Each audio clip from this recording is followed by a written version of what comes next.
Okay, these various tools that we're using are nothing new. It's just repackaged old stuff. And so this is part of your toolkit to be able to share with other teachers and how to do these various things. So thinking maps is one of the ways to balance your informational and your literacy text. So I'm going to give you a handout right here that has your 8 types of thinking maps already on here for you. I put one right there. He's, yeah. Yeah. All right, your graphic organizers. Think the graphic organizers from the 80s.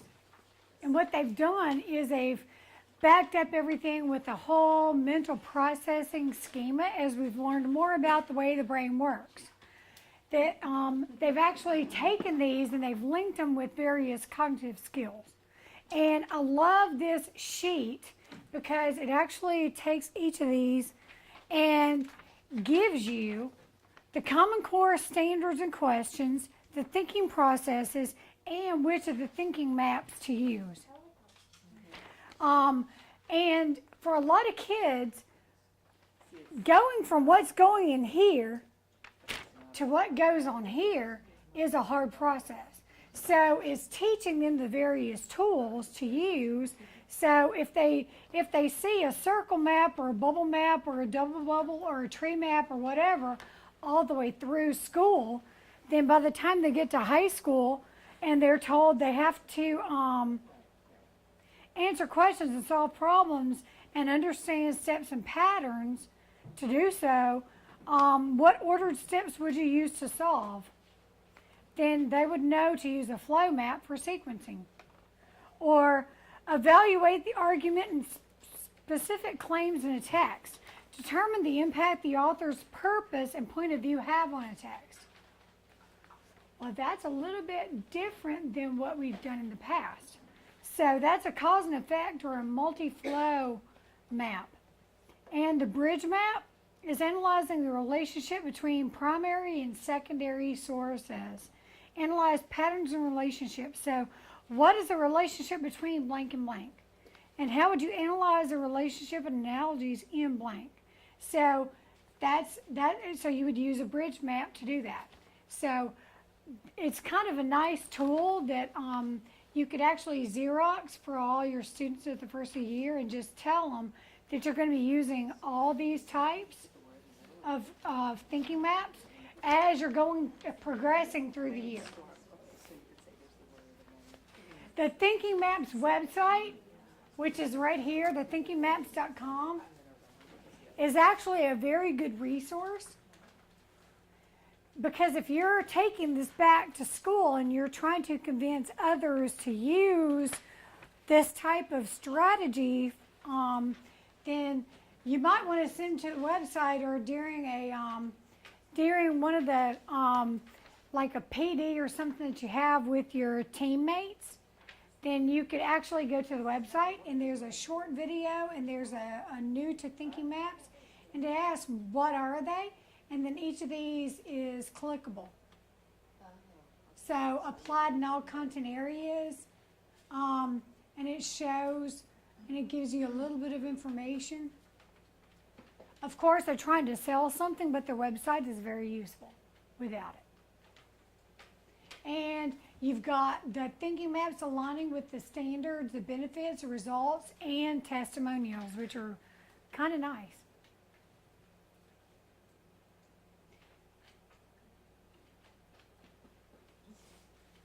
So the benefits,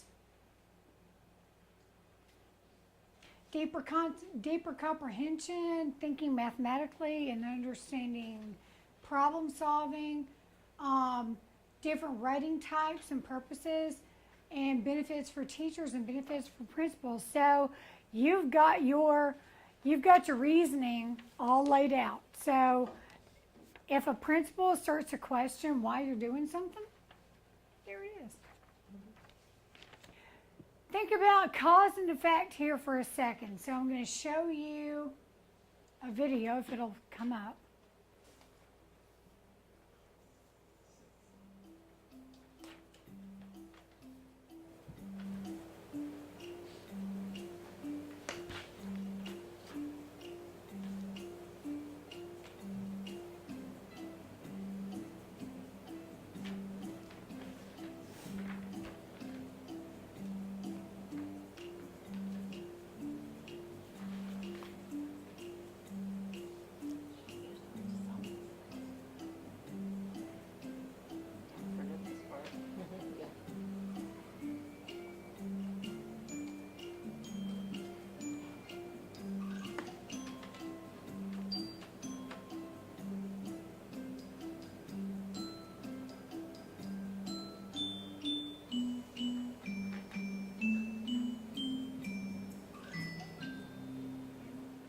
So